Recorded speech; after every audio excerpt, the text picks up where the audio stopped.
আমরা স্বাধীন করে এমন একটা দেশ পাইছি, আলহামদুলিল্লাহ।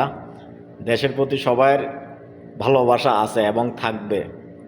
তো বড় কথা হচ্ছে, স্বাধীনের পরে যে ওসমান হাদি ভাই, এর মতো একজন সাধারণ মানুষ সত্যি কথা বলার কারণে, সত্যের পথে থাকার পরে তাকে রাজনীতির প্যাচের কারণে তাকে গুলি করা হয়েছে। এরকম না, রাজনীতিকে ঘৃণা করা ছাড়া আর কিছুই নেই আমাদের বাঙালি জাতির।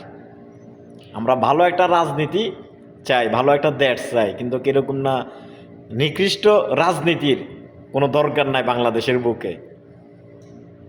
যারা রাজনীতি করে তারা স্বার্থের পিছে দৌড়ায়, তাই না? কিন্তু এই লোকটা তো একজন সাধারণ মানুষ, সে তো এত অর্থ বিত্তশালী না, কিন্তু সে সত্যি কথা বলার কারণে তাকে আজ রাজপথে গুলি করে মেরে ফেলতে হলো।